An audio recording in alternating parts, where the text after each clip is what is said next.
هلمند کې د خان خیریه بنسټ لخوا د مالی ملاتړ کوونکو په همکارۍ د نادعلي ولسوالۍ د چانجیر په سیه کې شرقي سیمه کې د تګ راتګ لپاره یو پل جوړ او ګټې اخیستنې ته وسپارل سو. یاد پل 19 متره اوږدوالی او 1 متر او 20 سانتۍ په اندازه بر لري چې د شاوخوا 80,000 افغانیو په ارزښت جوړ او عام خلکو ته په واک کې ورکړل سو. د خان خیریه بنسټ ولایتي مسؤل وکیل احمد بارکزی سکون رادیو سره د مرکې پر مهال ویل مخکې د دې سیمې اوسیدونکو د پل د نشتون له امله نسو کولای ترڅو په اسانۍ سره د کلي تر مسجد، مکتب او مدرسې پورې ولاړ سي، خو اوس یې دا دی دا ستونزه حل سول.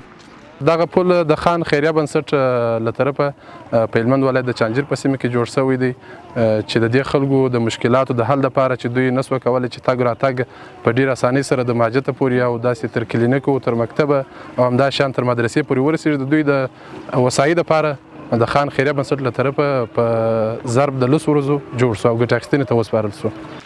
بل لور ته بیا د یادې سیمې اوسیدونکي د دغه پل د جوړېدو څخه خوښ دي او وایي اوس ورته د تګ راتګ لپاره اسانتیا رامنځته سوې ده ترڅو مسجد، روغتون او نورو سیمو ته ولاړ سي.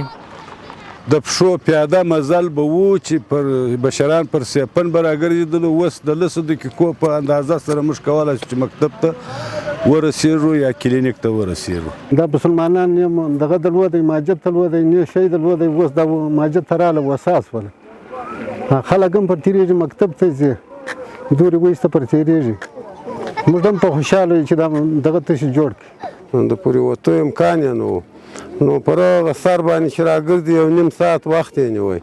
اوس خو د 2 دقیقو لار سوه پر پلتیس مسجد ته رسېدګي کېږي.